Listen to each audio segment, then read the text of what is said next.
Hi students, Telangana TET ఎగ్జామ్కి ఎవరైతే prepare అవుతున్నారో ఈ షార్ట్ని అస్సలు మిస్ అవ్వకండి. ఇందులో మీకు లేటెస్ట్గా ప్రీవియస్ క్వశ్చన్ అనేది ఒకటి ఎక్స్ప్లెయిన్ చేస్తాను చూడండి. ఓకేనా, ఇది మనకు ఆర్టికల్ని బేస్ చేసుకొని వచ్చిన క్వశ్చన్ అండి. రైట్, ఆర్టికల్స్ టాపిక్ నుంచి కంపల్సరీ ఒక క్వశ్చన్ వస్తుంది అనమాట.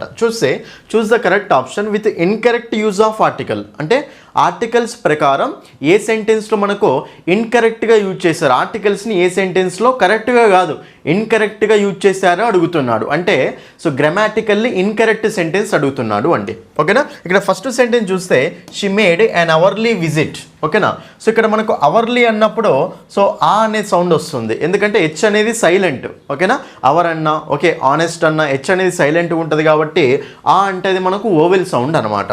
ఓవెల్ సౌండ్కి ఏం వాడతాం మనము? యాన్ అనే ఆర్టికల్ వాడతాం. ఇది మనకు కరెక్ట్గానే ఉంది. Right, he bought an umbrella.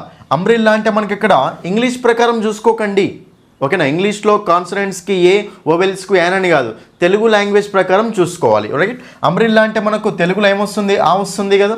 ఆ అంటే మనకు అది తెలుగులో కాన్సనెంట్ ఓవెల్, ఓవెల్ కాబట్టి యాన్ రావాలి, యానే వచ్చింది, ఇది కూడా కరెక్టే ఉంది. రైట్, థర్డ్ సెంటెన్స్ చూస్తే he is reading an interesting book. And interesting book, interesting అంటే ఈయనే కదా, ఈ అనేది మనకు తెలుగులో ఓవెలే కదా, ఓవెలే కాబట్టి ఏం వాడాలి మనము? యాన్ అనే ఆర్టికల్ వాడాలి, కాబట్టి ఇది కూడా కరెక్టే ఉంది. కానీ ఫోర్త్ ఆప్షన్ చూసుకుంటే ఈ మూడు రైటే ఉన్నాయి కాబట్టి ఫోర్త్ ఆప్షనే మన ఆన్సర్. కానీ ఎక్కడ చూద్దాం, she dreams of attending an university in the United states. United states అంటే ఇక్కడ మనకు యుఎస్ఏ సంబంధించి కాబట్టి దాని ఆర్టికల్ వస్తుంది, అది ఓకే. కానీ ఇక్కడ యూనివర్సిటీ అన్నప్పుడు యాన్ రావాలా, ఏ రావాలా? చాలామంది ఇక్కడ పొరపాటు పడతారు. యు అనేది ఇంగ్లీష్లో ఓవెల్ కాబట్టి యాన్ వచ్చింది అనుకుంటారు, కానీ రాంగ్. ఎప్పుడైనా సరే తెలుగు లాంగ్వేజ్ ప్రకారం చూసుకోవాలి. యూనివర్సిటీ అంటే తెలుగులో యు.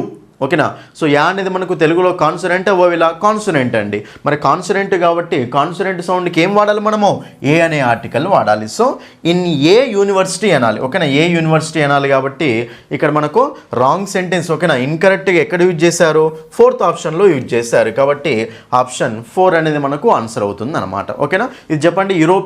యూరోపియన్ అంటే మనకు చాలామంది ఈ అనేది ఓవెల్ కాబట్టి యాన్ యూరోపియన్ అనుకుంటారు, తప్పు. యూరోపియన్ అంటే యా అని రాస్తాం కదా తెలుగులో. ఓకేనా, తెలుగు లాంగ్వేజ్ ప్రకారం చెక్ చేసుకోవాలన్నమాట. రైట్, యూరోపియన్ అంటే యా కాబట్టి మరి అప్పుడు అది కాన్సనెంట్ సౌండ్ కదా, కాన్సనెంట్ సౌండ్ కాబట్టి ఏమొస్తుంది? ఏ యూరోపియన్ అనాలి ఎప్పుడైనా సరే. ఓకేనా, ఇలాంటి కాన్సెప్ట్స్ నేర్చుకోవాలి అనుకుంటే ఇంగ్లీష్ బై సందీప్ సార్ యాప్ని డౌన్లోడ్ చేయండి. అందులో మీరు కోర్సు తీసుకొని క్లాసెస్ వినండి. మన బుక్ కావాలనుకుంటే బుక్ కూడా పర్చేజ్ చేసుకోవచ్చు. ఓకేనా, థ్యాంక్ యూ. షార్ట్ని లైక్ చేయండి, మీ ఫ్రెండ్స్ అందరికీ షేర్ చేయండి. Thank you.